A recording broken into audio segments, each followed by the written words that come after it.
عمر فاروق اعظم باب نمبر 2 قبول اسلام۔ مشہور ہے کہ حضرت عمر ابن خطاب نے 45 مردوں اور 21 عورتوں کے بعد اسلام قبول کیا۔ بعض روایتوں میں یہ تعداد زیادہ ہے اور بعض میں کم۔ علامہ ابن کثیر نے البدایہ و نہایہ میں لکھا ہے کہ عمر ابن خطاب حبشہ کی ہجرت کے بعد حلقہ بگوش اسلام ہوئے تھے اور مہاجرین حبشہ کی تعداد ماں عورتوں کے 90 کے قریب تھی۔ جب یہ مسلمان حبشہ کی طرف چلے گئے تو عمر ابن خطاب حضرت محمد صلی اللہ علیہ وسلم کے قتل کا ارادہ لے کر آپ صلی اللہ علیہ وسلم اور ان کے صحابہ کے تعاقب میں ارکم کے مکان پر پہنچے جو صفا میں واقع تھا، اور اس وقت وہاں مرد اور عورتیں ملا کر 40 مسلمان موجود تھے۔ اس قول کی روشنی میں آپ کہہ سکتے ہیں کہ عمر ابن خطاب سے پہلے 130 مرد و زن اسلام قبول کر چکے تھے۔ اس سلسلے میں یہ آخری روایت ہے، اس سے زیادہ تعداد کی جستجو آپ کے لیے بے معنی ثابت ہوگی۔ حضرت عمر ابن خطاب نے اسلام قبول کیوں کیا؟ اس کے متعلق روایتوں میں اختلاف ہے، لیکن سب سے مشہور روایت یہ ہے کہ دعوت محمدی صلی اللہ علیہ وسلم نے قریش میں جو افتراق پیدا کر دیا تھا، عمر ابن خطاب اس سے بہت پریشان تھے، اسی لیے وہ ان کے ساتھی مسلمانوں کو طرح طرح کی تکلیفیں پہنچاتے تھے۔ وہ اس نئے دین سے برگشتہ ہو کر اپنا آبائی مذہب قبول کر لیں۔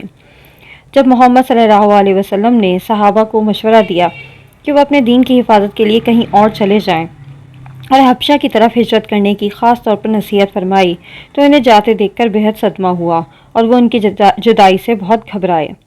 ام عبداللہ بنت ابی حسمہ کہتی ہیں، قسم باخدا جب ہم حبشہ کی طرف ہجرت کر رہے تھے، عمر ابن خطاب آئے اور میرے پاس کھڑے ہو گئے۔ وہ ابھی تک اپنے شرک پر قائم تھے اور ہمیں ان کی ذات سے طرح طرح کی اذیتیں برداشت کرنی پڑتی تھیں۔ انہوں نے مجھ سے کہا، ام عبداللہ جانا یقینی ہے؟ میں نے کہا، ہاں، قسم باخدا ہم ضرور اللہ کی زمین میں نکل جائیں گے۔ تم لوگوں نے ہمیں بہت ستایا ہے، ہم پر ظلم و ستم کے بہت پہاڑ ڈھائے ہیں، یہاں تک کہ اللہ نے ہمارے لیے نجات کی راہ پیدا کر دی۔ بولے، اللہ تمہارے ساتھ ہو۔ جیسی دقت اس وقت میں نے ان پر طاری دیکھی کبھی نہ دیکھی تھی۔ اس کے بعد وہ چلے گئے۔ میرا خیال ہے کہ ہمارے جانے سے وہ بہت سخت دلگیر تھے۔ جب ان کے شوہر آئے تو انہوں نے اپنی اور عمر ابن خطاب کی گفتگو ان کے سامنے دہرائی اور کہا، میرا خیال ہے وہ اسلام قبول کر لیں گے۔ ان کے شوہر نے جواب دیا، عمر ابن خطاب کا گدھا ایمان لے آئے تو لے آئے، مگر اس شخص سے امید نہیں۔ آگے چل کر اس روایت میں ہے کہ جب عمر ابن خطاب نے اپنے برادران قوم کو انتہائی مصیبتیں اور تکلیفیں برداشت کرنے کے بعد ترک وطن کرتے دیکھا تو اپنے دل میں ایک ٹھیس سی محسوس کی اور انہیں اس ابتلا سے نکالنے کی تدبیریں سوچنے لگے۔ ان کی عقل نے کہا، کسی فیصلہ کن کوشش کے بغیر اس معاملے میں کامیابی ممکن نہیں، اور انہوں نے اسی وقت محمد صلی اللہ علیہ وسلم کے قتل کا مصمم ارادہ کر لیا کہ اس اقدام کے سوا ان کے نزدیک قریش کے اتحاد کی کوئی صورت نہ تھی۔ چنانچہ ایک دن صبح وہ حضرت محمد صلی اللہ علیہ وسلم اور آپ صلی اللہ علیہ وسلم کے صحابہ سے نمٹنے کے لیے شمشیر بدست گھر سے نکلے۔ یہ انہیں معلوم ہو ہی گیا تھا کہ حضرت محمد صلی اللہ علیہ وسلم اپنے صحابہ کے ساتھ ارکم رضی اللہ تعالیٰ عنہ کے مکان میں اقامت فرما ہے اور مسلمانوں کی مجموعی تعداد 40 کے لگ بھگ ہے۔ ابھی راستے ہی میں تھے کہ نعیم رضی اللہ تعالیٰ عنہ بھی بن عبداللہ مل گئے۔ انہوں نے پوچھا، کہاں؟ بولے، محمد کا قصہ پاک کرنے جا رہا ہوں۔ یہی وہ بے دین ہے جس نے قریش میں تفرقہ ڈالا، ان کے اخلاق تباہ کیا، ان کے عقائد پر لعن طعن کی اور ان کے دیوتاؤں کو برا بھلا کہا۔ میں آج اسے قتل کر کے ہی چھوڑوں گا۔ نعیم نے کہا، خدا کی قسم عمر، تم اپنے آپ کو دھوکہ دے رہے ہو۔ کیا تم یہ سمجھتے ہو کہ اگر تم نے محمد صلی اللہ علیہ وسلم کو قتل کر دیا تو بنی اپنے مناف تمہیں زمین پر اکڑتے چلتے پھرنے کے لیے زندہ چھوڑ دیں گے؟ پہلے اپنے گھر والوں کی تو خبر لو، پھر ان سے بھی نمٹ لینا۔ عمر نے پوچھا، میرے گھر والے کون؟ نعیم نے جواب دیا، تمہارے بہنوئی اور چچا زاد بھائی سعید بن زید بن عمرو اور تمہاری بہن فاطمہ بنت خطاب۔ خدا کی قسم وہ دونوں مسلمان ہو چکے ہیں اور محمد صلی اللہ علیہ وسلم کی دین کی پیروی کرتے ہیں۔ جاؤ پہلے انہیں سمجھاؤ۔ عمر ابن خطاب سیدھے اپنی بہن کے گھر پہنچے۔ اس وقت خباب بن الارت ہاتھ میں قرآن پاک کے اجزاء لیے سعید اور فاطمہ کو سورہ طٰہٰ پڑھا رہے تھے۔ عمر ابن خطاب کی آہٹ پا کر خباب ایک کوٹری میں چھپ گئے اور قرآن پاک کے اجزاء فاطمہ رضی اللہ تعالیٰ عنہا نے چھپا لیے۔ حضرت عمر رضی اللہ تعالیٰ عنہ نے خباب کی آواز سن لی تھی۔ گھر میں آتے ہی کہنے لگے، یہ کیا ہو رہا تھا؟ فاطمہ نے کہا، کچھ نہیں۔ بولے نہیں، خدا کی قسم مجھے معلوم ہو چکا ہے کہ تم دونوں نے محمد صلی اللہ علیہ وسلم کا دین قبول کر لیا ہے۔ یہ کہہ کر سعید بن زید پر جھپٹے۔ بہن اپنے شوہر کو بچانے اٹھی تو انہیں اتنا مارا کہ لہو لہان کر دیا۔ جب نوبت یہاں تک پہنچ گئی تو وہ دونوں بولے، ہاں ہم مسلمان ہو گئے ہیں اور خدا اور اس کے رسول صلی اللہ علیہ وسلم پر ایمان لے آئے ہیں، کر لو جو تمہارا جی چاہے۔ عمر ابن خطاب نے اپنی بہن کے جسم سے خون بہتے دیکھا تو اپنی زیادتی پر نادم ہوئے۔ بہن کو محبت کی نگاہ سے دیکھا، بولے، لاؤ مجھے دکھاؤ جو ابھی تم پڑھ رہے تھے، دیکھوں تو صحیح محمد رسول اللہ صلی اللہ علیہ وسلم کیا لایا ہے۔ بہن نے کہا، ہمیں تم سے ڈر لگتا ہے۔ بولے، ڈرو نہیں، اور دیوتاؤں کی قسم کھائی کہ پڑھ کے واپس کر دوں گا۔ فاطمہ نے وہ اجزاء انہیں دے دیے۔ پڑھ کے بولے، کتنا حسین اور کتنا بزرگ ہے یہ کلام۔ ان کی زبان سے یہ سن کر خباب کوٹری سے نکل آئے اور کہا، خدا کی قسم اے عمر، مجھے ایسا معلوم ہوتا ہے کہ اللہ نے تمہیں اپنے نبی صلی اللہ علیہ وسلم کی دعوت کے لیے منتخب کر لیا ہے۔ میں نے کل محمد صلی اللہ علیہ وسلم کو دعا مانگتے سنا تھا کہ یا اللہ، ابو الحکم بن حشام یا عمر ابن خطاب کی قوت اسلام کے شامل حال کر، اور اے عمر ابن خطاب، خدا بہرحال خدا ہے۔ اور عمر ابن خطاب نے خباب سے کہا، خباب میری رہنمائی کرو کہ میں اسلام لے آؤں۔ خباب نے کہا، حضور صلی اللہ علیہ وسلم اپنے صحابہ کے ساتھ صفا کے قریب ایک مکان میں تشریف فرما ہیں۔ عمر ابن خطاب تلوار ہاتھ میں لے کر چل پڑے اور اقامت گاہ نبی صلی اللہ علیہ وسلم پر پہنچ کے دستک دی۔ آواز سن کر ایک صحابی اٹھے اور کواڑوں میں سے جھانک کے دیکھا تو عمر ابن خطاب تلوار ہاتھ میں لیے کھڑے تھے۔ وہ خوفزدہ واپس ہوئے اور کہنے لگے، یا رسول اللہ صلی اللہ علیہ وسلم، باہر عمر ابن خطاب بدستے شمشیر کھڑے ہیں۔ حضرت حمزہ بن عبد المطلب نے فرمایا، آنے دو، اگر نیک ارادے سے آیا ہے تو بہتر ہے، ورنہ اسی کی تلوار سے اس کی گردن اڑا دی جائے گی۔ حضرت محمد صلی اللہ علیہ وسلم نے فرمایا، آنے دو۔ صحابی نے انہیں بلا لیا۔ جب محمد صلی اللہ علیہ وسلم نے انہیں آتا دیکھا تو اٹھ کھڑے ہوئے اور ایک کمرے میں ان سے ملاقات کی۔ آپ صلی اللہ علیہ وسلم نے ان کی چادر کا ایک کونا پکڑا اور زور سے جھٹکا دے کر فرمایا، ابن خطاب، تم کس ارادے سے آئے ہو؟ خدا کی قسم اگر تم نے اپنی منمانی کی تو اللہ کا غضب تم پر نازل ہوگا۔ عمر ابن خطاب نے جواب دیا، یا رسول اللہ صلی اللہ علیہ وسلم، میں اس لیے حاضر ہوا ہوں کہ خدا اس کے رسول صلی اللہ علیہ وسلم اور اس کی وحی پر ایمان لے آؤں۔ حضرت محمد صلی اللہ علیہ وسلم نے بلند آواز سے اللہ اکبر کہا، جس سے صحابہ کو معلوم ہو گیا کہ عمر ابن خطاب ایمان لے آئے۔ حضرت عمر ابن خطاب کے قبول اسلام کی روایتوں میں سب سے مشہور روایت ہے۔ اس کے بعد اس روایت کا نمبر ہے جو خود حضرت عمر ابن خطاب سے منسوب کی جاتی ہے۔ آپ رضی اللہ تعالی عنہ نے فرمایا، میں اسلام سے کوسوں دور تھا، جاہلیت میں شراب پیتا تھا اور بڑے چاؤ سے پیتا تھا۔ ہماری ایک محفل جمتی تھی جس میں قریش کے اکثر نوجوان شامل ہوتے تھے۔ ایک رات میں اس محفل میں پہنچا تو وہاں کوئی نہ تھا۔ میں نے دل میں کہا، اگر میں مکہ میں فلاں میں فروش کے پاس چلوں تو شاید مجھے شراب مل جائے اور میں پی سکوں، لیکن وہ بھی مجھے نہ ملا۔ اب میں نے سوچا کہ چلوں کعبے کے 7 یا 70 طواف کر لوں۔ اسی نیت سے مسجد میں پہنچا تو حضرت محمد صلی اللہ علیہ وسلم نماز پڑھ رہے تھے۔ رخ شام کی طرف تھا اور کعبہ آپ کے اور شام کے درمیان تھا۔ آپ صلی اللہ علیہ وسلم رکن اسود اور رکن یمانی کے درمیان نماز ادا فرما رہے تھے۔ آپ صلی اللہ علیہ وسلم کو دیکھ کر مجھے خیال آیا، آپ صلی اللہ علیہ وسلم کا کلام سننے کا یہ بہترین موقع ہے، سنوں تو صحیح آخر آپ صلی اللہ علیہ وسلم کہتے کیا ہیں۔ لیکن اندیشہ یہ تھا کہ اگر قریب گیا تو مجھے دیکھ کر آپ صلی اللہ علیہ وسلم ڈر جائیں گے۔ اس خیال سے میں حجر اسود کی طرف غلاف کعبہ میں گھس گیا اور دبے پاؤں چلنے لگا۔ آپ صلی اللہ علیہ وسلم نماز میں قرآن پاک کی تلاوت فرما رہے تھے۔ چلتے چلتے میں آپ صلی اللہ علیہ وسلم کے بالکل سامنے پہنچ گیا۔ اب میرے اور آپ صلی اللہ علیہ وسلم کے درمیان غلاف کعبہ کے سوا اور کچھ نہ تھا۔ قرآن پاک کی آیات سن کر میرے دل پر رقت طاری ہو گئی اور میں رو پڑا اور اسلام میرے باطن میں در آیا۔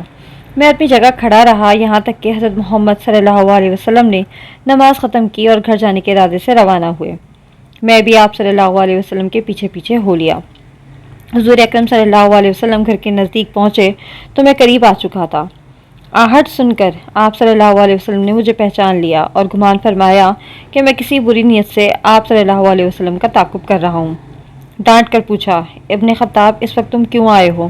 میں نے عرض کیا، اللہ اور اس کے رسول صلی اللہ علیہ وسلم اور اس کی وحی پر ایمان لانے۔ آپ صلی اللہ علیہ وسلم نے خدا کا شکر ادا کیا اور فرمایا، عمر اللہ نے تمہیں ہدایت بخش دی۔ یہ کہہ کر آپ صلی اللہ علیہ وسلم نے میرے سینے پر ہاتھ پھیرا اور میرے لیے ثبات و استقلال کی دعا فرمائی۔ اس طرح میں دین کی دولت سے مالا مال ہو کر آپ صلی اللہ علیہ وسلم کی خدمت سے واپس ہوا۔ یہی روایت دوسری صورت میں، جس سے شاید پہلے مفہوم کی تکمیل ہوتی ہے، مسند امام احمد بن حنبل میں بھی آئی ہے۔ اس میں ہے کہ حضرت عمر ابن خطاب نے فرمایا، اسلام سے پہلے میں اس ارادے سے کہ حضرت محمد صلی اللہ علیہ وسلم کو تکلیف پہنچاؤں گھر سے نکلا۔ آپ مجھ سے پہلے ہی مسجد میں موجود تھے۔ میں جا کر آپ کے پیچھے کھڑا ہو گیا۔ آپ صلی اللہ علیہ وسلم نے سورہ الحاقہ کی تلاوت شروع فرمائی۔ قرآن کے اسلوب نے مجھے حیرت میں ڈال دیا اور میں نے اپنے دل میں کہا، خدا کی قسم، قریش سچ کہتے ہیں، یہ شاعر ہے۔ اسی وقت آپ نے یہ آیت پڑھی، اِنَّهُ لَقَوْلُ رَسُولٍ كَرِيمٍ وَمَا هُوَ بِقَوْلِ شَاعِرٍ قَلِيلًا مَا تُؤْمِنُونَ۔ ترجمہ، بے شک ایک بزرگ پیغمبر کا قول ہے، کسی شاعر کا کلام نہیں، تم بہت کم ایمان لاتے ہو۔ اب میرے دل نے کہا، یہ کاہن ہے، اور اسی وقت لسان نبوت صلی اللہ علیہ وسلم پر یہ آیات جاری ہو گئیں۔ وَلَا بِقَوْلٍ كَاهٍ قَلِيلًا مَا تَذَكَّرُونَ تَنزِيلٌ مِّن رَّبِّ الْعَالَمِينَ وَلَوْ تَقُولُ عَلَيْنَا بَعْضَ الْأَقَاوِيلِ لَأَخَذْنَا مِنْهُ بِالْيَمِينِ ثُمَّ لَقَطَعْنَا مِنْهُ الْوَتِينَ فَمَا مِنْكَ مِنْ أَحَدٍ عَنْهُ حَاجِزِينَ۔ ترجمہ، اور نہ کسی کاہن کا قول ہے، تو بہت کم نصیحت اندوز ہوتے ہو، یہ پروردگار عالم کی طرف سے اتارا گیا ہے، اور اگر وہ ہم پر کوئی بات گھڑ لاتا تو ہم ضرور اس کا دایاں ہاتھ پکڑتے اور اس کے بعد اس کی گردن کاٹ ڈالتے، اور تم میں سے کسی کی قوت اسے بچا نہ سکتی۔ جب آپ صلی اللہ علیہ وسلم نے یہ صورت ختم کی تو اسلام پوری طرح سے میری دل پر اثر انداز ہو چکا تھا۔ یہ روایت شہرت میں پہلی روایت کے قریب ہے۔ ابن اسحاق نے ان دونوں روایتوں کے اثبات کے بعد لکھا ہے، اللہ بہتر جانتا ہے کہ ان میں سے کون سی صحیح ہے۔ حضرت عمر ابن خطاب کے قبول اسلام سے متعلق مورخین نے جو روایات نقل کی ہیں، وہ ان دونوں وجہوں میں سے کسی ایک کی بھی صراحت نہیں کرتی، حالانکہ یہ کوئی دشوار بات نہ تھی۔ پھر اس صراحت سے ایک ایسی قطعی بات سامنے آ جاتی جسے عوام بھی مسلم سمجھتے اور جو ہمارے نزدیک بھی تنقید و تنقیح سے بالاتر قرار پاتی۔ مشہور روایت ہے کہ حضرت عمر ابن خطاب حضرت محمد صلی اللہ علیہ وسلم کو قتل کرنے کے ارادے سے چلے، جب آپ صفا میں اپنے صحابہ کے ساتھ اقامت فرما تھے، لیکن قرآن کے وہ اجزاء پڑھ کر جو خباب ان کے بہنوئی اور بہن کو پڑھا رہے تھے، ہدایت الہی نے انہیں توفیق و سعادت عطا کر دی۔ جب ہم اس روایت پر نظر ڈالتے ہیں تو عقل اس بات کو تسلیم نہیں کرتی کہ عمر ابن خطاب حضرت محمد صلی اللہ علیہ وسلم کو قتل کرنے بدست شمشیر جائیں، اور انہیں یہ بھی معلوم ہو کہ 40 صحابہ، جن میں حضرت حمزہ بن عبد المطلب اور حضرت ابو عبیدہ بن الجراح جیسے مکہ کے نامور بہادر بھی شامل تھے، آپ کی خدمت میں جان نثاری کے لیے حاضر تھے۔ بھلا عمر ابن خطاب یہ کیسے سمجھ سکتے تھے کہ وہ تنہا ان سب پر غالب آ جائیں گے؟ یہ صحیح ہے کہ وہ محمد صلی اللہ علیہ وسلم کو قتل کر کے یہ آئے دن کا جھگڑا ختم کر دینا چاہتے تھے، اور انہوں نے اپنے ارادے کو جامع عمل پہنانے کے لیے طریقے بھی سوچ لیے تھے، لیکن جب انہوں نے قرآن کے اجزاء پڑھے اور ان کے حسن سے متاثر ہو گئے تو اپنا ارادہ بدل دیا اور اسلام قبول کر لیا۔ لیکن ان کے قبول اسلام والی مشہور روایت میں ارادہ قتل کی جو تصویر پیش کی گئی ہے، عقل اس سے انکار کرتی ہے۔ میرے نزدیک وہ صحیح ہے جو دوسری روایت میں خود عمر ابن خطاب کی زبانی بیان کیا گیا ہے، اور جس کی تائید امام ابن حنبل نے اپنی مسند میں کی ہے۔ یہ راجع روایت حضرت عمر ابن خطاب کی نفسیات اور ان کی شخصیت سے بھی مطابقت رکھتی ہے۔ وہ اپنے قوم کا دل تھے، اور اس کے لیے ان میں انتہائی درجے کا تعصب تھا۔ اپنی قوم کے نظام اور اپنے شہر کی منزلت کا انہیں حد سے زیادہ خیال تھا۔ اس کے علاوہ ایک باعمل انسان تھے اور فکر کی درستی ان کے نزدیک زندگی میں فعال اثر رکھتی تھی، لیکن محض سوچنے کے لیے سوچنا، محض نفس فکر سے شغف اور اس کی تہوں میں چھپی ہوئی حقیقتی کجروی کے لیے اس میں غلطاؤں پیچا رہنا، جب حقیقت اور فکر کا کوئی ایسا مظہر نہ ہو جس سے لوگ اپنی زندگی میں متاثر ہوں، لا حاصل ہے۔ اس سے نہ کوئی تڑپ پیدا ہوتی ہے، نہ کسی قوم کی شیرازہ بندی میں کوئی کام لیا جا سکتا ہے۔ یہ تھی زندگی کے تمام معاملات میں عمر ابن خطاب کی رائے، بلکہ جذباتی مسائل میں بھی ان کا نقطہ نظر یہی تھا۔ وہ اسے بالکل پسند نہ کرتے تھے کہ ایک نوجوان حسینہ کسی قوم پر جانے کے لیے اپنا سارا وقت اس کی ناز برداریوں میں یا اس کے حسن ادا کی قصیدہ خوانیوں میں گزار دے، بلکہ وہ اسے کمزوری سمجھتے تھے۔ جو ایک مکمل مرد کے شایان شان قرار نہیں دی جا سکتی۔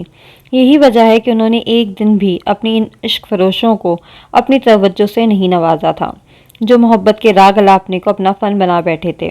عقیدت کے بارے میں ان کی اس رائے کا اظہار اس شدید بدسلوکی سے ہوتا ہے جو انہوں نے اپنے چچا زاد بھائی حضرت زید بن عمرو سے روا رکھی، صرف اس لیے کہ حضرت زید بن عمرو اپنے آبائی مذہب سے ہاتھ جھاڑ کے دین حق کی تلاش میں غیروں کے پاس چلے گئے تھے۔ عمر ابن خطاب قریش کے اجتماعی نظام کی استواری اور سارے جزیرہ نماء عرب میں مکہ کی سربلندی کے شدید خواہش مند تھے۔ یہ رجحان فکر عمر ابن خطاب کی فطرت کے عین مطابق تھا۔ ان کے جسم میں توانائی تھی، اس لیے وہ طاقت پر اس کے تمام مظاہر میں ایمان رکھتے تھے۔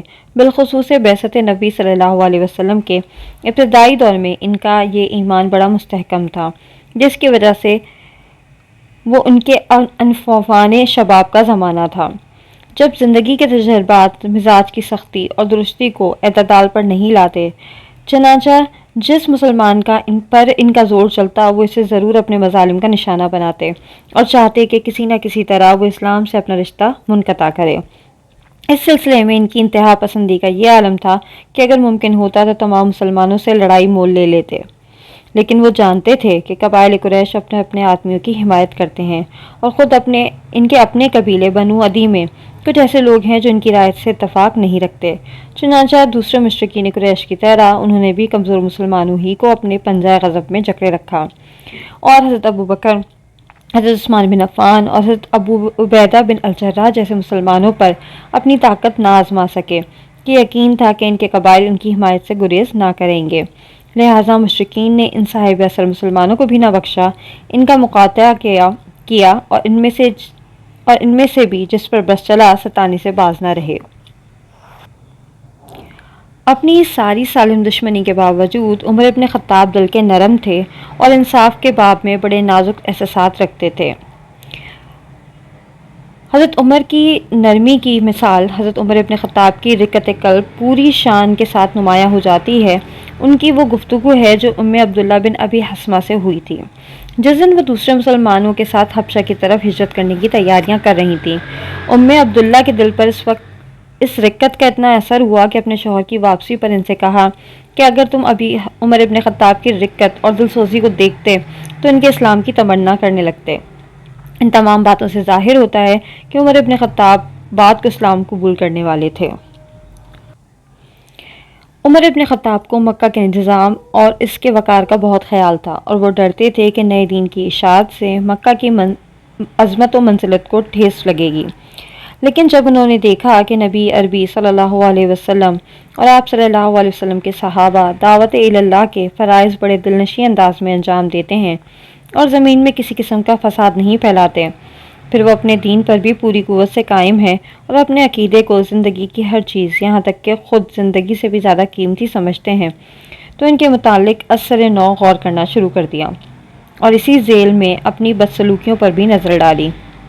انہوں نے سوچا مسلمانوں کو دھمکیاں دی گئیں، اذیتیں پہنچائی گئیں، ان پر طرح طرح کے ظلم ڈھائے گئے، لیکن نہ ان کے پائے ثبات میں لغزش پیدا ہوئی اور نہ ان کے دلوں میں کمزوری نے رہ پائی، بلکہ ہر مصیبت کے جواب میں ان کی زبان یہی کہتی رہی کہ اللہ ہمارا رب ہے۔ اور جب ان پر مصائب و مظالم کی انتہا کر دی گئی تو انہوں نے وطن کو اپنے عقیدے پر قربان کر دیا اور اپنے دین کی حفاظت کے لیے ایک اجنبی ملک کی طرف ہجرت کر گئے۔ حالانکہ جزیرہ نماء عرب میں عقائد کا اختلاف ایک عام بات ہے، وہاں مختلف بتوں کو پوجنے والے رہتے ہیں، وہاں اہل کتاب یہود و نصارہ اور ایرانی مذہب کے پیرو مجوسی آباد ہیں، تو کیا مکہ کے لیے بہتر نہ ہوگا کہ ان مسلمانوں سے صرف نظر کر لیا جائے، نہ ان کے عقائد کے سبب ان پر ستم توڑے جائیں اور نہ انہیں اسلام سے روح گردہ کرنے کی کوشش کی جائے، اور ہر شخص کو اسلام میں داخل ہونے اور مسلمانوں کے ساتھ رہنے کی اجازت دی جائے۔ اور کیا حضرت عمر ابن خطاب جیسے انسان کے لیے جس کا مطالعہ اوروں کے مطالعے سے وسیع ہے، وہ فارس و روم اور یہود و نصارہ کا فلسفہ اپنی قوم کے دوسرے لوگوں سے بہتر جانتے ہیں، یہ مناسب ہے کہ وہ مسلمانوں کی مخالفت کرتے رہیں اور اسلام کو نقد و بصیرت کے بجائے تعصب اور کینہ پروری کی آنکھ سے دیکھتے رہیں۔ اہل قریش کی طرح عمر ابن خطاب نے بھی حضرت محمد صلی اللہ علیہ وسلم کی دعوت اور نزول قرآن کا ذکر سنا تھا، اور ان لوگوں کا حال بھی انہیں معلوم ہو گیا تھا جو رات کی تاریکی میں چھپ کر کاشانۂ رسالت صلی اللہ علیہ وسلم کے پاس پہنچے اور اثناء نماز میں لسان نبوت صلی اللہ علیہ وسلم سے کلام پاک کی آیات سنی۔ اس کے بعد دوسری رات کو الگ الگ گئے اور واپسی میں جب ان کا میل ہوا تو ایک دوسرے کو ملامت کرنے لگے۔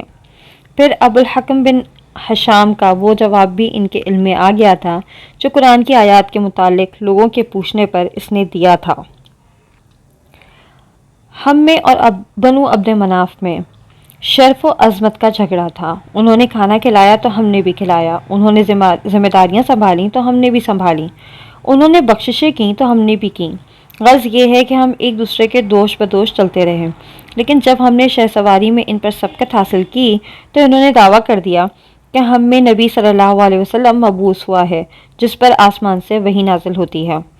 اب ہم اس کا جواب کیسے دے سکتے ہیں؟ خدا کی قسم ہم اس پر کبھی ایمان نہیں لائیں گے، ہرگز اس کی تصدیق نہیں کریں گے۔ اس لیے ابو الحکم اور اس کے ساتھی مسلمانوں کو ناحق ستانے لگے، لیکن مسلمان اپنے دین پر قائم رہے۔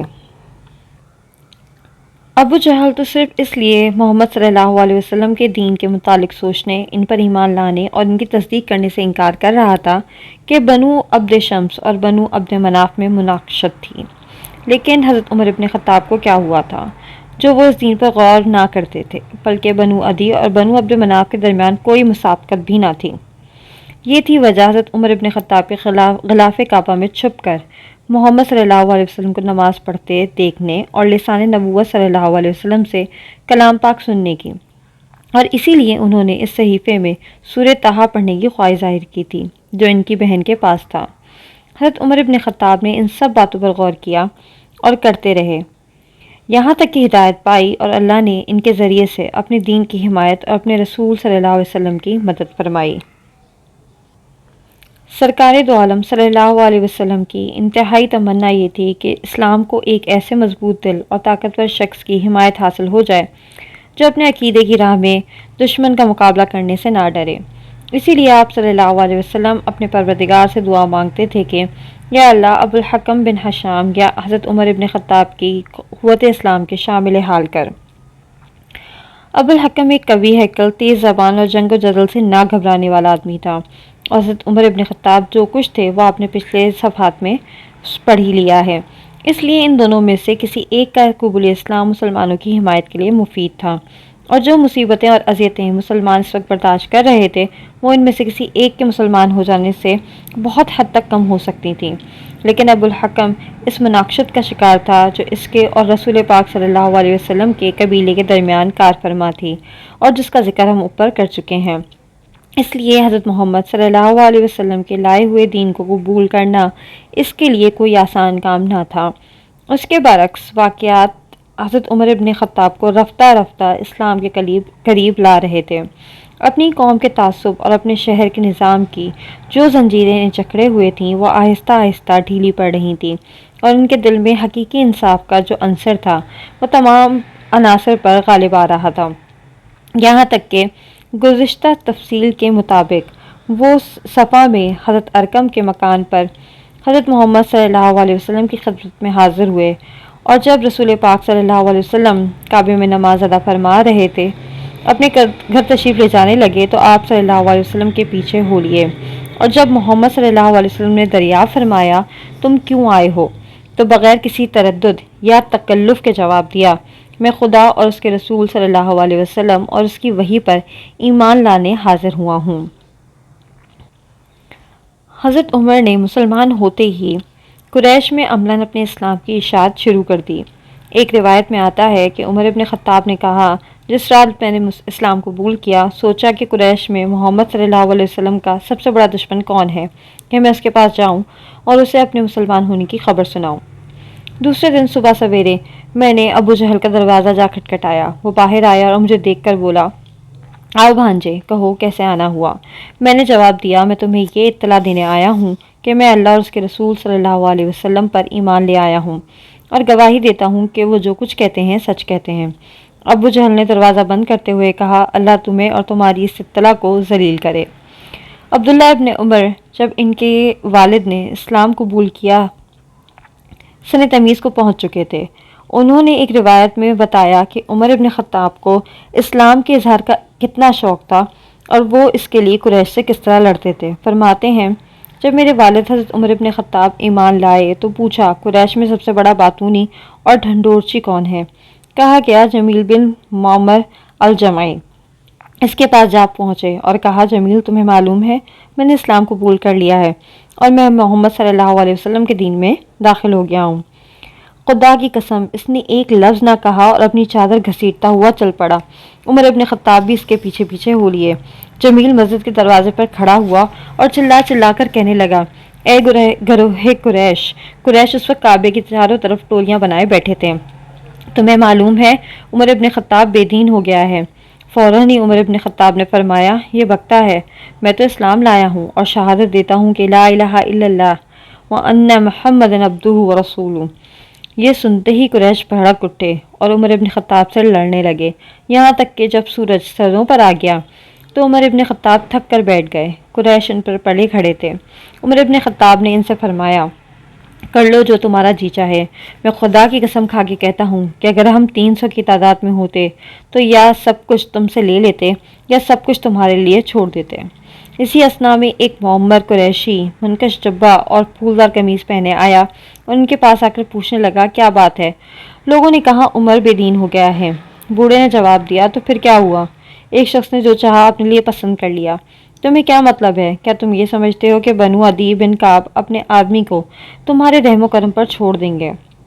ہٹ جاؤ اس کے پاس سے۔ بس خدا کی قسم وہ اس طرح الگ ہو گئے جیسے جسم سے کپڑے اتار دیے جاتے ہیں۔ حضرت عمر ابن خطاب نے ہجرت فرمائی تو آپ کے صاحبزادے عبداللہ نے پوچھا ابا جان جب آپ اسلام لائے تھے اور قریش آپ سے لڑ رہے تھے تو وہ کون شخص تھا جس نے انہیں ڈانٹ کر آپ سے الگ کیا؟ عمر ابن خطاب نے فرمایا بیٹا وہ عاص بن وائل السہمی تھے۔ عاص بن وائل السہمی عمرو بن العاص کے والد تھے۔ انہوں نے عمر ابن خطاب کے قبول اسلام کے بعد کئی بار ان کی مدد کی اور اس سے بھی زیادہ مدد کی جو ابھی پچھلے واقعے میں بیان ہوا ہے۔ اس دن حضرت عمر ابن خطاب کے پاس سے منتشر ہو جانے کے بعد قریش نے انہیں قتل کی دھمکی دی تھی اور عمر ابن خطاب اپنے گھر میں بیٹھے اس دھمکی کے پورے ہونے کا انتظار کر رہے تھے۔ عبداللہ بن عمر فرماتے ہیں وہ اپنے گھر میں خوفزدہ بیٹھے تھے کہ عاص بن وائل السہمی آئے۔ ان کا تعلق بنو سہم سے تھا اور بنو سہم عہد جاہلیت میں ہمارے حلیف تھے۔ عاص بن وائل السہمی نے عمر ابن خطاب سے پوچھا کیا بات ہے؟ عمر ابن خطاب نے جواب دیا تمہاری قوم اسلام قبول کرنے کے جرم میں مجھے قتل کرنا چاہتی ہے۔ السہمی بولے وہ تمہارا کچھ نہیں بگاڑ سکتی۔ ان کی یہ بات سن کر عمر ابن خطاب کی ڈھارس بن گئی۔ عاص بن وائل السہمی جب ان سے رخصت ہو کر نکلے تو دیکھا کہ ساری وادی قریش سے پٹی پڑی ہے۔ پوچھا تم کہاں جا رہے ہو؟ جواب ملا عمر ابن خطاب کے پاس جو بے دین ہو گیا ہے۔ انہوں نے کہا بے دین ہو گیا تو کیا ہوا؟ میں اس کا حلیف ہوں۔ یہ سن کر مجمع منتشر ہو گیا۔ جاہلیت میں بنو سہم نے بنو عدی بن کعب کو جو پناہ دی تھی اور جس کا ذکر ہم پہلے کر آئے ہیں اس کو دیکھتے ہوئے اگر عاص بن وائل السہمی نے حضرت عمر ابن خطاب کی حمایت کی تو یہ کوئی تعجب کی بات نہ تھی۔ ان دونوں قبیلوں میں دوستی کا آغاز اس وقت سے ہوا جب بنو عدی نے بنو عبد شمس سے مسابقت کی اور شکست کھائی۔ بنو عدی کو بنو شمس نے ان کے صفا والے گھروں سے نکال دیا اور وہ بنو سہم کی پناہ لینے پر مجبور ہو گئے۔ اس پناہ نے عمر ابن خطاب کو ان کے اسلام میں جری، قریش سے مقابلہ کرنے میں بے باک اور مسلمانوں کی حمایت و مدافعت میں حوصلہ مند بنا دیا تھا۔ اس کی وجہ سے ان کی شخصیت اور ان کی خود اعتمادی اور نمایاں ہو گئی تھی۔ چنانچہ جو بزرگ ان سے پہلے اسلام قبول کر چکے تھے ان میں سے کوئی اس امتیاز کو نہ پہنچ سکا اور مورخین نے عمر ابن خطاب کو ان جلیل القدر خدمات اور غیر معمولی صفات پر استجاب و احترام کے نذرانے ان کی خدمت میں پیش کیے۔ روایت میں ہے کہ حضرت عمر ابن خطاب نے کئی بار محمد صلی اللہ علیہ وسلم کی خدمت میں عرض کیا یا رسول اللہ صلی اللہ علیہ وسلم کیا ہم زندگی اور موت میں حق پر نہیں ہیں؟ سرکار دو عالم صلی اللہ علیہ وسلم نے فرمایا ہاں قسم ہے اس ذات کی جس کے ہاتھ میں میری جان ہے تم دنیا اور آخرت میں حق پر ہو۔ عمر ابن خطاب نے کہا پھر یہ چوری کیوں؟ قسم ہے اس ذات کی جس نے آپ صلی اللہ علیہ وسلم کو مبعوث فرمایا ہم ضرور کھل کے سامنے آئیں گے۔ چنانچہ نبی اکرم صلی اللہ علیہ وسلم نے صحابہ کی 2 صفوں میں جماعت بنائی اور باہر تشریف لائے۔ ایک صف میں عمر ابن خطاب تھے اور دوسری میں حضرت حمزہ۔ ان دونوں کا پاؤں جہاں پڑتا تھا وہاں کی زمین ایسی معلوم ہوتی تھی گویا پسا ہوا آٹا ہے۔ مسلمان مسجد میں داخل ہو گئے اور قریش کو دیکھتے رہ گئے۔ حالانکہ مسلمانوں کی بے خوفی ان سب پر گراں گزر رہی تھی، لیکن ان کا کوئی بھی بے وقوف یا سمجھدار آدمی ان صفوں کے قریب آنے کی جرات نہ کر سکا، جن میں عمر ابن خطاب اور حضرت حمزہ تھے۔ حضرت عمر ابن خطاب اسلام لے آئے تھے، اس لیے ضروری تھا کہ سب کو ان کے اسلام کی خبر ہو جائے، تاکہ جو بگڑنا چاہے وہ بگڑ لے اور جو لڑنا چاہے لڑ لے۔ جو لوگ کعبے کے ارد گرد ٹولیاں بنائے بیٹھتے ہیں، اگر وہ مرنے مارنے کے لیے تیار ہو جاتے ہیں تو بھی کوئی مذائقہ نہیں۔ حضرت عمر ابن خطاب سے ان کا مقابلہ ہے اور اس وقت تک عمر ابن خطاب پیچھے نہیں ہٹیں گے جب تک ان کی قوت ہی جواب نہ دے دے۔ اس کے بعد بھی وہ قریش سے ہار نہیں مانیں گے، اور جب مسلمانوں کی تعداد 300 تک پہنچ جائے گی تو پھر ان کا مقابلہ کریں گے، یہاں تک کہ مسلمان قریش کو مکہ سے نکال دیں گے یا قریش مسلمانوں کو۔ پھر انہیں ابو جہل کی قوت اور مزاج کی تیزی بھی اس کے گھر جانے اور دروازہ کھٹکھٹا کر اسے اپنے مسلمان ہو جانے کی خبر دینے سے نہ روک سکی۔ وہ طاقتور تھے اور انہیں اپنی طاقت پر بھروسہ تھا، وہ جوان تھے اور انہیں اپنی جوانی کا مان تھا، وہ جرأت رکھتے تھے اور جانتے تھے کہ ان پر کوئی غلبہ نہیں پا سکتا، انہیں کوئی نہیں ڈرا سکتا۔ یہی وجہ تھی کہ انہوں نے دوسرے مسلمانوں کی طرح چھپ کر کوئی کام نہ کیا، بلکہ مسلمانوں کے ساتھ کعبے میں نماز پڑھنے کی قسم کھائی، اور اس وقت کھائی جب مسلمان مکہ کے آس پاس کی پہاڑیوں میں چھپ چھپ کر نمازیں پڑھتے تھے۔ عمر ابن خطاب کی قسم پوری ہوئی۔ حضرت عبداللہ بن مسعود فرمایا کرتے تھے، عمر ابن خطاب کا اسلام ہماری فتح، ان کی ہجرت ہماری کامیابی اور ان کی امارت خدا کی رحمت تھی۔ جب تک عمر ابن خطاب اسلام نہیں لائے تھے ہم کعبے میں نماز نہیں پڑھ سکتے تھے، لیکن جب وہ مسلمان ہوئے تو قریش کو لڑ بھڑ کے مجبور کر دیا کہ مسلمانوں کو کعبے میں نماز پڑھنے سے نہ روکیں۔ وہ یہ بھی فرماتے تھے کہ جب سے عمر نے اسلام قبول کیا ہم سر بلند رہے ہیں۔ حضرت صہیب بن سنان سے ایک روایت منقول ہے کہ جب عمر بن خطاب مسلمان ہوئے اسلام کھل کر سامنے آ گیا اور اس کی دعوت اعلانیہ دی جانے لگی۔ ہم کعبے کے گرد حلقہ بنا کر بیٹھتے اور بیت اللہ کا طواف کرتے تھے، زیادتی کرنے والے سے بدلہ لیتے اور دریدہ دہنی سے پیش آنے والے کو منہ توڑ جواب دیتے تھے۔ یہ حقیقت ہے کہ عمر ابن خطاب اس وقت تک چین سے نہ بیٹھے جب تک اپنے اور اپنے مسلمان بھائیوں کے لیے کعبے اور اس کے جہات میں نماز پڑھنے کے لیے وہ تمام حقوق حاصل نہ کر لیے جو اللہ کے دشمنوں کو اللہ کے گھر پر حاصل تھے۔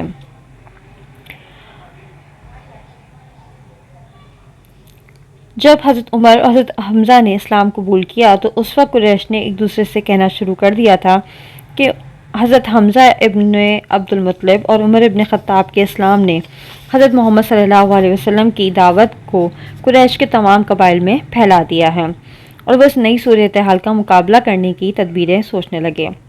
یہ خبر کہ قریش کی ایک بڑی تعداد نے اسلام قبول کر لیا ہے ہوتے ہوتے اتنی مشہور ہوئی کہ حجاز سے گزر کر حبشہ تک پہنچ گئی۔ حبشہ کے مہاجرین اسلام نے جو یہ سنا تو رخت سفر باندھ لیا اور اپنی وطن کی طرف چل پڑے، لیکن ابھی وہ مکہ کے قریب ہی پہنچے تھے کہ معلوم ہوا کہ خبر جھوٹی ہے۔ ہوا یہ کہ قریش نے جو دیکھا کہ ان کے اکثر ہم قوم حضرت عمر ابن خطاب کے نقش قدم پر چل کر حضرت محمد صلی اللہ علیہ وسلم کے حلقہ بگوش ہو گئے ہیں تو بڑے فکر مند ہوئے، اور ان کے تمام قبائل نے مل کر ایک عہد نامہ مرتب کیا کہ بنو ہاشم اور بنو عبد المطلب سے معاشرتی تعلقات منقطع کر دیے جائیں، نہ انہیں بیٹی دی جائے، نہ ان کی بیٹی لی جائے، نہ ان سے کوئی چیز خریدی جائے، نہ ان کے ہاتھ کوئی چیز فروخت کی جائے، اور اس معاہدے پر قائم و ثابت رہنے کے لیے اسے کعبے کے صحن میں لٹکا دیا۔ قریش کے اس اقدام نے طلبگاران اسلام کو ڈگمگا دیا، اور وہ قریش کی ایماندارانہ روش کے ڈر سے محمد صلی اللہ علیہ وسلم کی دعوت قبول نہ کر سکے۔ اس سے قریش اور مسلمانوں کے درمیان جنگ نے نازک صورت اختیار کر لی۔ حبشہ سے آنے والے مسلمانوں کو جب اس کی اطلاع ملی تو وہ مکہ کے باہر ہی ٹھہر گئے، لیکن صرف وہی لوگ مکہ آئے جنہیں کسی نے پناہ دے دی یا جو قریش سے آنکھ بجا کر داخل ہو گئے، باقی سب کے سب واپس حبشہ چلے گئے۔ قریش اور مسلمانوں کے درمیان جنگ میں دوبارہ شدت ہو گئی، اور عمر ابن خطاب کو بھی قریش کے ہاتھوں وہی تکلیفیں برداشت کرنی پڑیں جو دوسرے صحابہ برداشت کر رہے تھے۔ عمر ابن خطاب مسلمانوں کے ساتھ اذیتیں جھیلتے رہے اور اللہ کی طرف سے وحی نازل ہوتی رہی۔ اس کے ساتھ ہی ساتھ عمر ابن خطاب کی قوت ایمانی، انتظامی قابلیت اور اصابت رائے انہیں ذات رسالت صلی اللہ علیہ وسلم سے قریب تر کرتی رہی اور نگاہ رسالت صلی اللہ علیہ وسلم میں ان کا اعتبار قائم ہوتا چلا گیا۔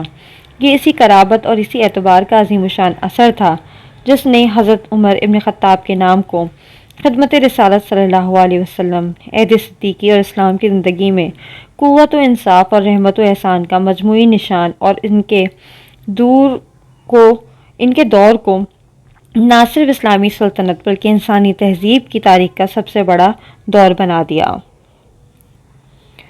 عمر ابن خطاب اسی غیرت و حمیت کے ساتھ اللہ کے دین میں داخل ہوئے جس غیرت و حمیت کے ساتھ پہلے وہ اس کی مخالفت کیا کرتے تھے۔ چنانچہ اسلام قبول کرتے ہی انہوں نے کوششیں شروع کر دیں کہ قریش میں ان کے اسلام کی خبر عام ہو جائے۔ مسلمان اس وقت تک بیت اللہ میں نماز نہ پڑھ سکتے تھے۔ حضرت عمر ابن خطاب نے قریش سے لڑ بھڑ کے انہیں مجبور کر دیا کہ مسلمانوں کو کعبے میں نماز پڑھنے سے نہ روکیں۔ اسلام کی دعوت پہلے چوری چھپے دی جاتی تھی، لیکن عمر ابن خطاب ایمان لے آئے تو اس کی اشاعت کھلے بندوں ہونے لگی۔ اب مسلمانوں نے کعبے میں بیٹھنا، اس کا طواف کرنا اور مشرکین مکہ کی زبان درازیوں کا جواب دینا شروع کر دیا۔ اس سے دعوت محمدی صلی اللہ علیہ وسلم کی تمام قریش میں پھیل گئی اور ان کی ایک بڑی تعداد نے اسلام قبول کر لیا۔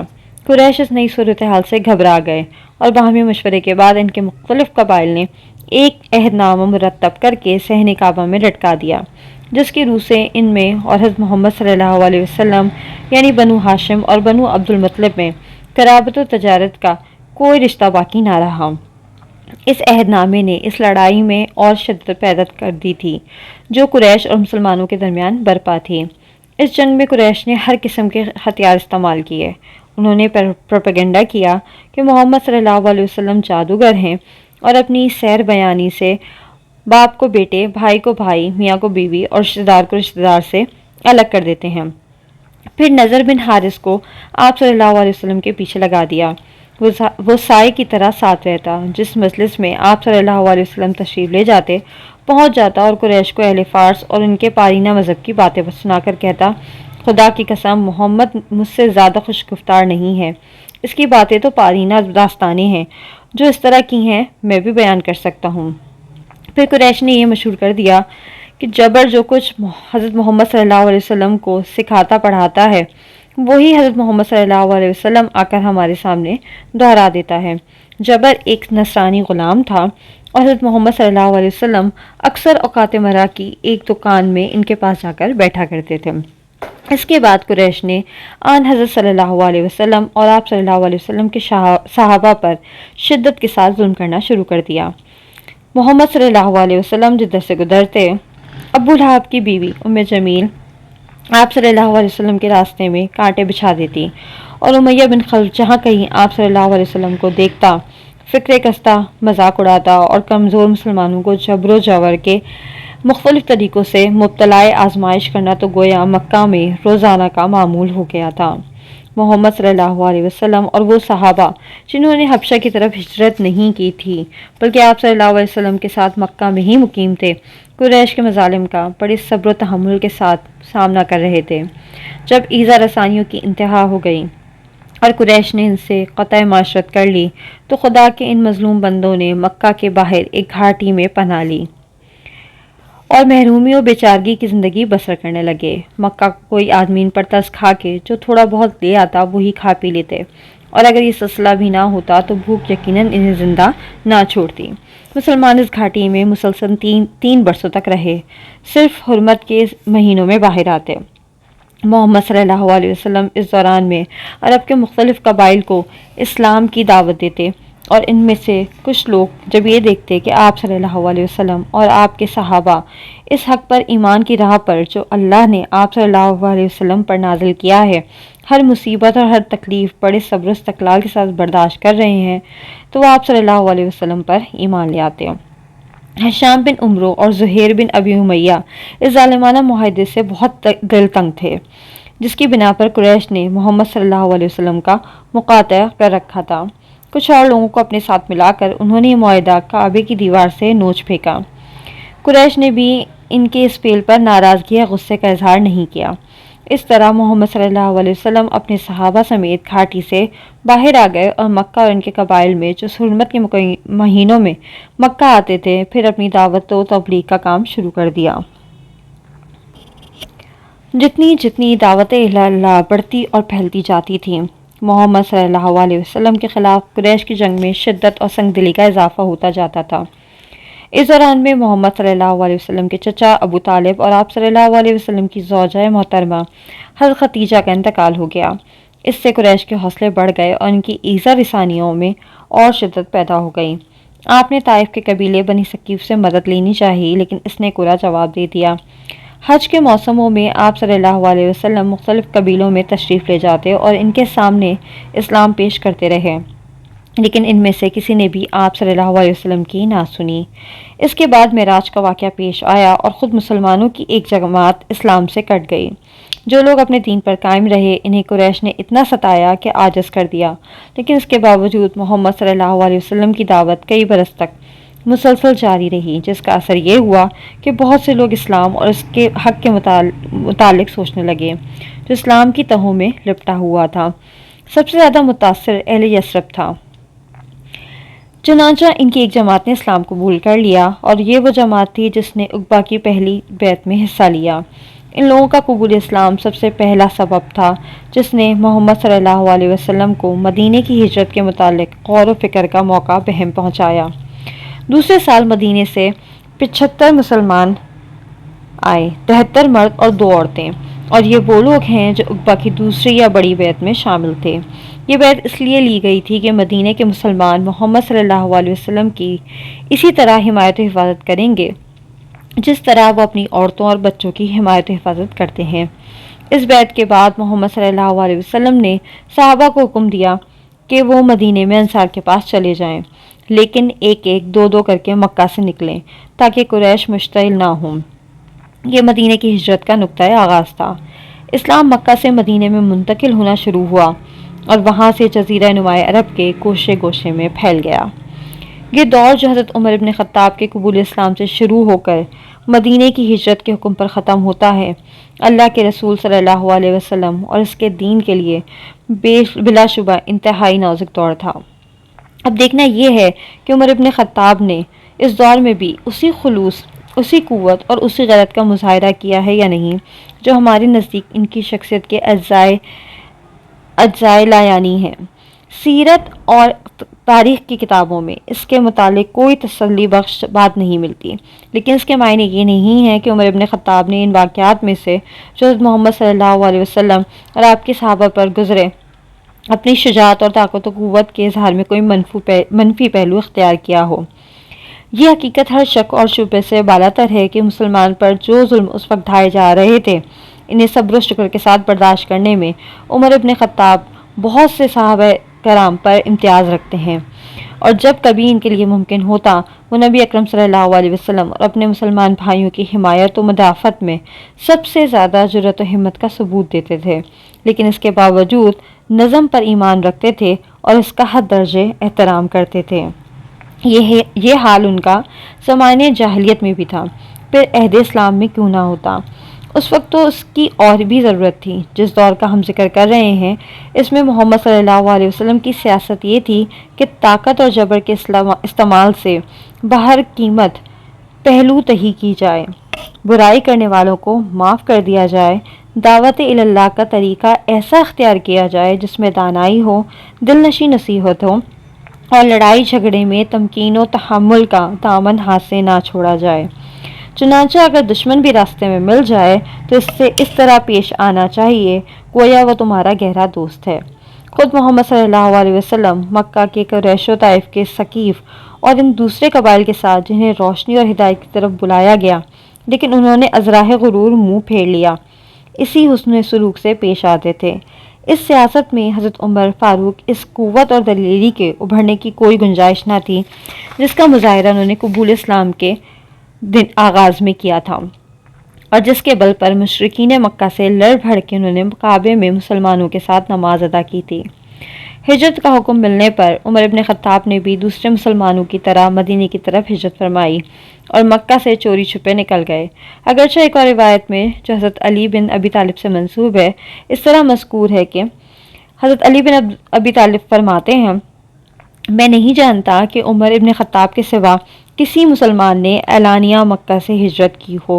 چنانچہ جب وہ ہجرت کرنے لگے، تلوار گلے میں ڈالی، کمان کندھے پر رکھی، تیر مٹھی میں لیے، ایک چھوٹا سا ڈنڈا جس کے نیچے تیر کا سا پھل لگا تھا کمر سے باندھا اور کعبے کی طرف چل پڑے۔ کعبہ اس وقت قریش سے بھرا ہوا تھا۔ پہلے انہوں نے نہایت سکون و اطمینان کے ساتھ کعبے کے 7 طواف کیے، پھر نماز پڑھی۔ اس کے بعد قریش کی ایک ایک ٹولی کے پاس یہ کہتے ہوئے گئے، کالا منہ ہو تمہارا، اللہ تمہارے جیسوں کو مغلوب و ذلیل کرتا ہے۔ جو کوئی اپنی ماں کو ماتم کنا، اپنے بیٹے کو یتیم اور اپنی بیوی کو بیوہ بنانا چاہے وہ اس وادی کے پیچھے مجھ سے 2 ہاتھ کر لے۔ ابن حشام اور ابن سعد اور طبری اس روایت کو تسلیم نہیں کرتے، بلکہ ابن حشام سیرت میں اور ابن سعد طبقات میں لکھتے ہیں کہ محمد صلی اللہ علیہ وسلم نے جب مسلمانوں کو ہجرت کا حکم دیا تو ساتھ ہی یہ تاکید بھی فرما دی کہ مکہ سے ایک ایک 2 کر کے نکلیں تاکہ قریش میں اشتعال نہ پیدا ہو۔ چنانچہ مسلمان آہستہ آہستہ مکہ سے نکلنا شروع ہو گئے، جن کے پاس سواریاں تھیں وہ سواریوں پر اور جن کے پاس کچھ نہ تھا وہ پیدل۔ عمر ابن خطاب فرماتے ہیں، عیاش بن ابی ربیعہ، حشام بن الاس بن وائل اور میں نے جب ہم تینوں نے چھپ کر مکہ سے نکلنے کی کوشش کی تو ہم نے آپس میں یہ طے کیا کہ اگر ہم میں سے کوئی ایک وقت پر نہ پہنچا تو باقی 2 اس کا انتظار کیے بغیر چل پڑیں گے۔ چنانچہ میں اور عیاش بن ابی ربیعہ تو نکل گئے اور حشام بن الاس رہ گئے۔ اس کے بعد ان پر جو بیتی سو بیتی، میں اور عیاش چلتے رہے یہاں تک کہ قبا پہنچ گئے۔ اسی روایت میں آگے چل کر عیاش اپنی ماں کو لینے مکہ آئے لیکن پکڑ لیے گئے۔ قریش نے انہیں قید کر لیا اور ان پر جو گزرنی تھی گزر گئی۔ کیا یہ دونوں روایتیں باہم متناقض ہیں یا ان میں سے اس طرح مطابقت پیدا کی جا سکتی ہے؟ پہلے حضرت عمر ابن خطاب نے مشرکین کو دعوت دی جیسا کہ اس روایت میں ہے جو حضرت علی بن طالب سے منسوب ہے، اور بعد کی روایت جو کہ ابن حشام اور ابن سعد کی روایت کے مطابق چپکے سے ہجرت کر گئے، ہمارے نزدیک زیادہ صحیح ہے کہ حضرت عمر ابن خطاب نے کسی کو دعوت مقابلہ نہیں دی بلکہ وہ قریش کی آنکھ بچا کر مکہ سے نکل گئے۔ حضرت عمر ابن خطاب کا یہ فعل کسی کمزوری یا بزدلی پر مبنی نہیں تھا بلکہ یہ رسول پاک صلی اللہ علیہ وسلم کی اطاعت پر مبنی تھا۔ حضرت عمر ابن خطاب قبا پہنچے اور بنو عمرو بن عوف میں رفاع بن عبد المنذر کے ہاں قیام فرمایا۔ بعد کو ان کے اہل و عیال بھی یہیں آ کر ٹھہرے۔ جب رسول پاک صلی اللہ علیہ وسلم ہجرت فرما کر ابو بکر صدیق کے ساتھ تشریف لائے تو عمر ابن خطاب ان لوگوں میں سے تھے جنہوں نے سرکار دو عالم کا استقبال کیا اور رسول پاک صلی اللہ علیہ وسلم کی رکاب میں مدینہ تک آئے۔ اس کے بعد مسجد نبوی اور کاشانہ رسالت کی تعمیر میں حضرت محمد صلی اللہ علیہ وسلم اور دوسرے مسلمانوں کے ساتھ کام کیا، یہاں تک کہ رسول پاک صلی اللہ علیہ وسلم حضرت ابو ایوب انصاری کے مکان سے کاشانہ رسالت میں منتقل ہو گئے۔ مدینہ کی ہجرت اسلام اور مسلمانوں کی زندگی میں ایک نئے دور اور ایک نئی سیاست کی ابتدا تھی۔ مکہ سے ہجرت کرنے والے مدینہ کے اسلام لانے والوں سے مل گئے اور اس اجتماع نے مسلمانوں کی آواز اونچی اور ان کا بول بالا کر دیا۔ رسول پاک صلی اللہ علیہ وسلم نے ارادہ فرمایا کہ مہاجرین اور انصار میں رابطہ بڑھا کر اس آواز کو اور بلند اور اس کلمے کو اور سرفراز کر دیں تاکہ مسلمانوں میں اپنی وحدت و قوت کا شعور اور پختہ ہو جائے۔ اس لیے آپ صلی اللہ علیہ وسلم نے مسلمانوں کو دینی مواخذہ کی طرف بلایا۔ چنانچہ رسول پاک صلی اللہ علیہ وسلم حضرت علی بن ابی طالب کے، آپ صلی اللہ علیہ وسلم کے چچا حضرت حمزہ، آپ صلی اللہ علیہ وسلم کے غلام حضرت زید بن حارثہ کے، اور حضرت ابو بکر صدیق حضرت خارجہ بن زید کے دینی بھائی بنے۔ اسی طرح ایک ایک مہاجر کو ایک ایک انصاری کا دینی بھائی بنا دیا گیا، اور اس نئے رشتے کو محمد صلی اللہ علیہ وسلم کے حکم سے وہی حیثیت حاصل ہو گئی جو خون اور نسب کے رشتوں کو حاصل تھی۔ اس دینی مواخات میں عمر ابن خطاب کو جن کا بھائی قرار دیا گیا وہ بنو سالم ابن عوف بن عمرو بن عوف الخزرجی کے بھائی حضرت عتبان بن مالک تھے۔ اس مواخات نے مدینے میں مسلمانوں کا مرتبہ بہت بلند کر دیا۔ مدینے کی مشرکین اور یہودی ان کی قوت سے خائف ہو گئے، چنانچہ یہودیوں نے بغیر کسی تکلف کے محمد صلی اللہ علیہ وسلم سے صلح کر لی اور مسلمانوں اور یہودیوں کے درمیان ایک معاہدہ قرار پایا جس میں رائے اور عقیدے کی آزادی، جان و مال اور مدینے کا احترام اور گناہ کی حرمت کو تسلیم کیا گیا۔ اس معاہدے نے مدینہ کے مشرکین اوس و خزرج کو کمزور کر دیا، جس طرح مسلمانوں کی قوت اور ان کے اثر و نفوذ کو بڑھا دیا۔ مدینہ کی عام زندگی میں مسلمانوں کو جو اقتدار حاصل ہو گیا تھا، اس نے عمر ابن خطاب کے لیے وہ بہت سے راستے کھول دیے جو مکہ میں مسدود تھے۔ وہ ایک صاحب نظم اور صاحب رائے انسان تھے اور نظم کی راہ میں اپنی رائے کے لیے لڑنا جانتے تھے۔ مکہ میں مسلمانوں کی تعداد بہت تھوڑی تھی، لیکن ان کے ایمان باللہ اور ایمان بالرسول صلی اللہ علیہ وسلم نے انہیں بچائے رکھا۔ نہ وہ مشرکین کے بہکاوے میں آئے، نہ ان کی طاقت سے مغلوب ہوئے۔ جو کوئی انہیں اللہ کے دین سے بھٹکانا چاہتا تھا، صرف اسی کو راہ سے ہٹاتے تھے۔ لیکن یہ دفاعی اور سلبی موقف عمر ابن خطاب کی طبیعت سے میل نہ کھاتا تھا۔ ان کی طبیعت نہ صرف جوشیلی اور قومی تھی، بلکہ وہ دشمن پر آگے بڑھ کے حملہ کرنے کے عادی تھے۔ یہی وجہ ہے کہ مکہ میں ان کے حوصلوں کی نمود کے لیے کوئی میدان نہ تھا، لیکن مدینے کی زندگی اور اس کے نظام میں مسلمانوں کا جو اثر و رسوخ قائم ہو گیا تھا، اس نے عمر ابن خطاب کے لیے اپنی شخصیت کو نمایاں اور عام زندگی پر اپنے نقوش مرتسم کرنے کا موقع بہم پہنچا دیا تھا۔